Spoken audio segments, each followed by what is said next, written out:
یمن میں جو کنگ ہوتے تھے ان کو تبا کہا جاتا تھا، اور جو اس زمانے کا سب سے پہلا کنگ تھا اس کو تبا اول کہتے تھے۔ تبا اول بہت بڑا بادشاہ تھا، مسلمان تو تھا نہیں، ایمان تو لایا نہیں تھا، مگر تبا اول کا پلان یہ تھا کہ اس نے ایک بہت بڑا لشکر بنایا۔ اچھا، اس لشکر میں اس نے پلان یہ کیا کہ اس کے پاس 1,13,000 پیدل چلنے والے تھے اور 1,30,000 کے قریب گھوڑا چلانے والے، گھڑ سوار، horse rider. Try to imagine کتنا بڑا اس کا جلوس تھا، کتنا بڑا لشکر تھا۔ وہ اپنے پورے لشکر کو لے کر اس نے پوری دنیا کو ٹریول کرنے کا پلان کیا۔ اچھا، وہ جس شہر میں جاتا سارے شہر کے لوگ باہر آ جاتے، ڈر بھی جاتے، روب میں بھی آ جاتے کہ اتنا بڑا جلوس لے کر ہی آیا ہے، اس کا استقبال بھی کرتے، اور ہر شہر سے وہ 10 اسکالرز، ان کے 10 علماء اپنے ساتھ لے جاتا۔ اتنا لانگ ٹرپ ہو گیا کہ اس کے پاس 4,000 علماء ہو گئے۔ اب انڈرسٹینڈ کریں کہ کتنے شہروں میں وہ گیا ہوگا، 4,000 علماء جمع ہو گئے۔ اب وہ ٹریول کرتے کرتے کرتے مکہ پاک پہنچا۔ اچھا، مکے جب وہ انٹر ہوا تو مکے کے لوگوں نے کوئی اس کو رسپیکٹ نہیں دی، کوئی اس کا استقبال نہیں کیا، اور کوئی جناب اس کا کوئی روب بھی نہیں پڑا۔ تو اس نے اپنے وزیروں کو بلایا کہ یہ کیسے لوگ ہیں، یہ شہر کیسا شہر ہے، نو بڈی کوئی استقبال بھی نہیں ہوا، کوئی ہمارا روب بھی نہیں ہے، کوئی دبدبہ بھی نہیں ہے، ٹیک کیئر بھی نہیں کیا انہوں نے ہمیں۔ تو اس کے وزیروں نے بتایا کہ بات یہ ہے کہ یہ مکے والے جو ہے نا، ان کے پاس ایک بہت کمال کی عمارت ہے جس کو یہ کعبہ کہتے ہیں، اور یہ کعبے کا طواف کرتے ہیں۔ کعبے میں انہوں نے بت رکھے ہوئے ہیں۔ آپ کو یاد ہوگا کہ نبی پاک کی آمد سے پہلے کعبے میں تو بت تھے، تو یہ کعبے کی رسپیکٹ کرتے ہیں، باقی کسی کو گھاس واس نہیں ڈالتے۔ تو بڑا کرو فر والا کنگ تھا، اتنا بڑا لشکر تھا، اس نے کہتا اچھا ایسی بات ہے تو میں کعبے کو ہی گرا دیتا ہوں، کعبہ ہی ڈیمولش ہو جائے گا تو یہ کس کا طواف کریں گے، پھر یہ سب میرے پاس آ جائیں گے۔ تو اس نے ابھی پلاننگ کی، صرف سوچا، رات اس کے سر میں سیویئر پین شروع ہو گیا، خطرناک قسم کا درد سر۔ اس کی آنکھوں سے، اس کے کان سے اور اس کے ناک سے پانی نکلنے لگا، اور وہ اتنا بدبودار پانی تھا کہ کوئی قریب بھی نہ بیٹھ سکے، اتنا پریشان۔ اچھا، لشکر میں ڈاکٹر بھی تھے، ڈاکٹر بلائے گئے، طبیب آئے، بڑے بڑے علاج کیے، کوئی فرق نہ پڑے، 2-3 دن نکل گئے، تکلیف ختم ہی نہ ہو۔ تو ایک جو ڈاکٹر تھا، جو سب سے بڑا ڈاکٹر تھا، اس نے کہا دیکھیں یہ معاملہ جو ہے نا، مجھے آپ کی بیماری کا نہیں لگ رہا، یہ کوئی آسمانی معاملہ ہے، آپ کسی عالم سے پوچھئے۔ تو انہوں نے اپنے لشکر میں جو سب سے بڑے عالم تھے ان کو بلایا کہ آپ چیک کریں معاملہ کیا ہے۔ تو انہوں نے کہا یہ بتاؤ کہ تم نے کوئی غلط خیال تو نہیں کیا اس شہر کے بارے میں، یہاں کے رہنے والوں کے بارے میں؟ اس نے کہا ہاں، میں نے تو پلان کیا تھا کہ کعبہ گرا دوں گا، یہاں کے مردوں کو قتل کر دوں گا، عورتوں اور بچوں کو قیدی بنا لوں گا۔ تو ان عالم دین نے کہا کہ نہیں، تم نے غلط کیا، تمہیں نہیں پتا کہ یہ کعبہ کیا ہے، اس کا مالک وہ خالق ہے، وہ مالک ہے کہ اگر اس کے بارے میں، کعبے کے بارے میں نیگیٹو سوچو گے تو برباد ہو جاؤ گے، فوراً توبہ کر لو ورنہ تم خود ہی برباد ہو جاؤ گے۔ کہا اچھا ایسی بات ہے۔ تبا نے توبہ کر لی، جیسے ہی توبہ کی تو اس کا سارا درد ختم ہو گیا، وہ فریش ہو گیا، اس کی طبیعت ٹھیک ہو گئی۔ تو اب اس نے دین ابراہیمی اختیار کر لیا، اللہ پر ایمان لایا، اور اس زمانے میں حضرت ابراہیم کا دین چل رہا تھا، ابھی نبی پاک تو آئے نہیں تھے، اس نے دین ابراہیمی ایکسیپٹ کیا اور اس نے اللہ پر ایمان لے آیا۔ اچھا، اب وہاں سے پھر لشکر آگے چلا، اور چلتے چلتے چلتے ایک ایسی بستی میں پہنچا جہاں کھجور کے درخت تھے، بڑی خوشگوار وادی تھی، اور وہاں انہوں نے پڑاؤ ڈالا۔ اچھا، اس لشکر میں جو علماء تھے انہوں نے اپنی کتابیں نکالی، ان کے پاس آسمانی کتابیں تھیں، وہ پڑھتے گئے اور کہنے لگے یہ تو وہی جگہ ہے جہاں ہماری کتابیں بتاتی ہیں جہاں اللہ کے آخری نبی ہجرت کر کے آئیں گے۔ یعنی اس کا مطلب وہ ڈھونڈتے ڈھونڈتے آج کے مدینے میں پہنچ گئے تھے، جس کو آج ہم مدینہ کہتے ہیں نا، یہ وہاں پہنچ گئے تھے۔ تو 400 علماء نے کہا کہ بھائی ہم تو یہ جگہ چھوڑ کے نہیں جائیں گے، پتہ نہیں کب نبی پاک آ جائیں، اب ہم نے یہیں ٹھہرنا ہے، اگر تبا رہنے دے گا تو ٹھیک ہے، بے شک ہماری بوٹی بوٹی کر دے، ہم نے یہ شہر چھوڑ کے نہیں جانا۔ اطلاع تبا کو بھی مل گئی، تبا نے بلایا علماء کو کہ کیا مسئلہ ہے؟ تو کہا دیکھیں حضرت، ہم نے اپنی کتابوں میں پڑھا ہے، ہمارا حساب کتاب بتاتا ہے کہ اللہ کے آخری نبی اسی بستی میں آئیں گے، ہم اس بستی کو چھوڑ کے نہیں جائیں گے، ہم ان کے خادم بن کر رہیں گے، ان کے امتی بنیں گے، ان پر ایمان لائیں گے۔ اچھا، تبا بھی 2-4 دن پہلے ہی یا کچھ دنوں پہلے ہی مکے کی تعظیم سمجھ چکا تھا، اللہ پر ایمان لا چکا تھا، تو اس نے کہا اچھا ایسی بات ہے تو میں بھی رک جاتا ہوں۔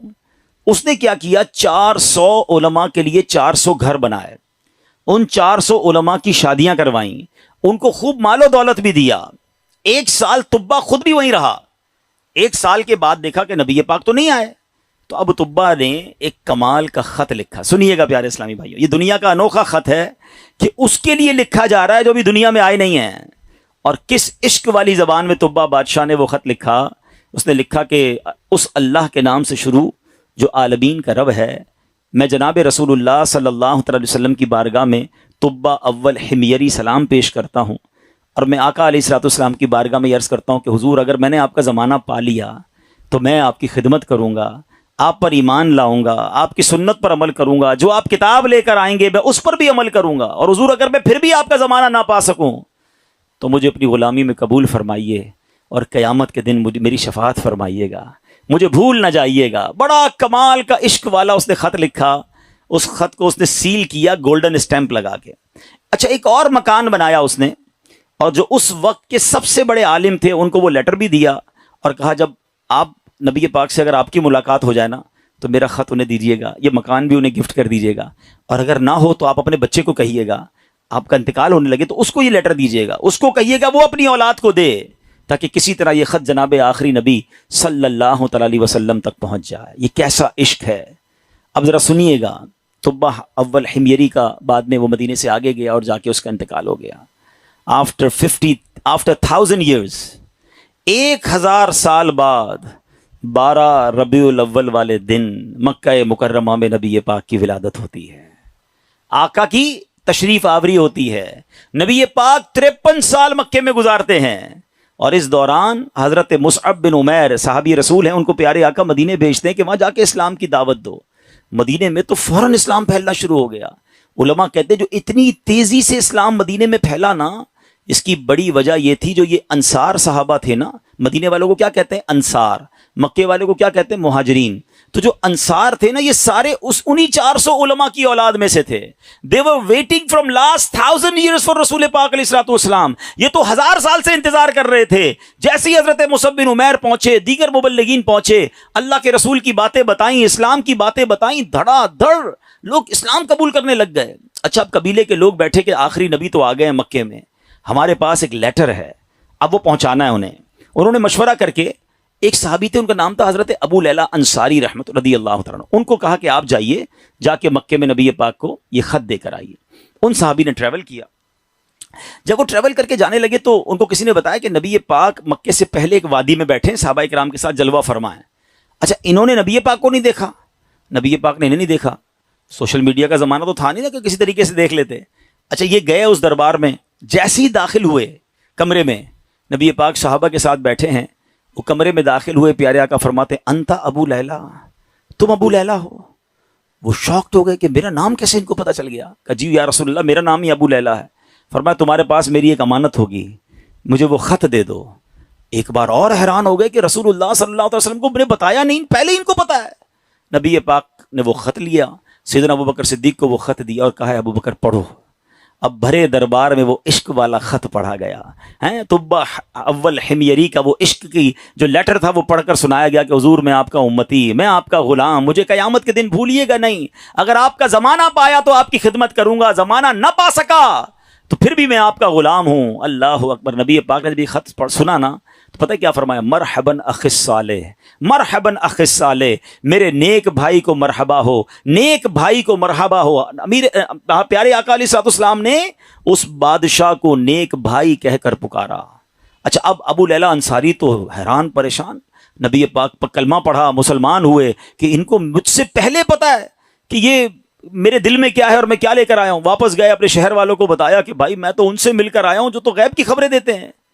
اچھا، بہرحال اب نبی پاک نے مکے سے مدینے سفر اختیار کیا. اچھا، مدینے والوں کو انتظار تو بڑا تھا کہ پیارے آقا مدینے آئیں گے. اچھا، نارملی 7 days کا ٹریول ہوتا تھا. اگر مکے سے کوئی اونٹوں پر یا گھوڑوں پر نکلتا تھا نا، it's take almost 7 days to travel. اب آج کل تو ہم 4 گھنٹے میں پہنچ جاتے ہیں، بڑے اچھے روڈ بن گئے. اب نبی پاک جب روانہ ہوئے تو وہ نیوز مل گئی مدینے والوں کو. لیکن آپ کو پتا ہے کہ وہ ہجرت کا سفر ایب نارمل سفر تھا، نارمل سفر نہیں تھا. بڑے پرابلمز تھے، بڑے ہرڈلز تھے. 3 دن 3 راتیں تو نبی پاک کو غار ثور میں رہنا پڑا. راستے میں مکے کے لوگ انٹرسیپٹ کرنے پہنچے ہوئے تھے.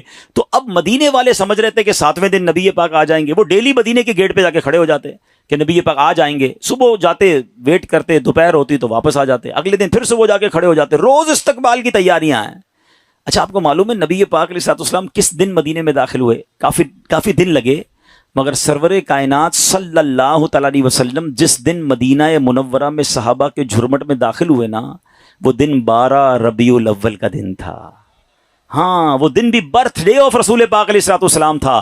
سبحان اللہ، اللہ کی شان دیکھیں کہ ربیع الاول کا 12 ربیع الاول کا جو جلوس ہے، کچھ لوگوں کو کنفیوژن ہوتی ہے۔ اللہ اکبر، میرے آقا جو مدینے میں داخل ہوئے تو صحابہ بھی ہیں اور خود پیارے آقا بھی ہیں، بلکہ ایک صحابی کہتے ہیں حضور بغیر پرچم کے کیسے داخل ہوں گے؟ آپ جا رہے ہیں تو شان و شوکت کے ساتھ داخل ہونا ہے۔ اپنا امامہ اتارا، تلوار پہ لگایا، اسے پرچم بنایا، اور جب مدینے میں داخل ہوئے تو ہر طرف سے صدائیں ہیں مرحبا یا رسول اللہ۔ بچیاں تیار ہو کر آئی ہیں، بچے تیار ہو کر آئے ہیں۔ عرب کے لوگوں کا دستور تھا جب کوئی بڑا ایونٹ ہوتا تھا وہ اپنا مخصوص لباس پہنتے تھے، اپنی تلواریں لگاتے تھے، بلکہ اب بھی اگر آپ دیکھیں ان کے تہواروں میں ان کے لباس الگ ہوتے ہیں، وہ سب اپنے اس لیول کے لباس پہن کر کھڑے تھے، کیونکہ آج ان کے لیے عید کا دن تھا۔ اور سبحان اللہ، اس وقت بنو نجار کی بچیوں نے سرور کائنات صلی اللہ تعالی علیہ وسلم کا جو استقبال کیا، جس نغمے کو گنگنا کر، جس نعت کو پڑھ کر انہوں نے استقبال کیا، آج بھی مکے مدینے چلے جائیں، کیسٹ کی دکانوں پر جائیں، بلکہ دنیا کے کسی کونے میں جائیں، یہ نعت عربی ہوں، عجمی ہوں، افریقن ہوں یا امریکن ہوں، سرکار کی یہ نعت دنیا بھر میں پڑھی جاتی ہے۔ اور وہ ان بچیوں نے یہ نعت پڑھی تھی جو آج سیرت کی کتابوں میں بھی لکھی ہیں۔ اور انہوں نے استقبال کیسے کیا تھا؟ وہ الفاظ کیا تھے؟ وہ الفاظ تھے طلع البدر علینا من ثنیات الوداع وجب شکر علینا ما دعا للہ دا۔ کیا کہتی ہیں ہم پر؟ چاند طلوع ہو گیا ہے، طلع البدر علینا، 14ویں رات کا چاند طلوع ہو گیا ہے۔ کہاں پر؟ سنیت الوداع کی گھاٹی میں، جس جگہ یہ استقبال ہوا نا اس علاقے کو سنیت الوداع کہتے ہیں۔ اور وجب الشکر علینا، ہم پر واجب ہو گیا ہے اللہ کا شکر ادا کرنا۔ ما دعا للہ دعا، جب تک لوگ اللہ کے لیے دعوت دیتے رہیں گے، یعنی قیامت تک ہم پر اب یہ شکر اللہ کا واجب ہو گیا کہ نبی پاک ہمارے مدینے آ گئے ہیں۔ آپ کو پتا ہے مدینے کے رنگ کیسے بدلا، مدینے کی تقدیر کیسے بدلی؟ مدینہ پہلے یثرب کہلاتا تھا، وہاں کی آب و ہوا میں بیماریاں تھیں، جو جاتا بیمار ہو جاتا تھا۔ اللہ اکبر، مصطفیٰ کریم کے قدم تو کیا لگے، مدینے کے غبار میں بھی شفا ہو گیا ہے۔ اب تو بیمار کو کہتے ہیں ٹھیک ہونا ہے تو مدینے ہو آؤ، ہیں جب سے قدم لگے ہیں رسالت مآب کے، جب سے قدم لگے ہیں رسالت مآب کے، جنت بنا ہوا ہے مدینہ حضور کا۔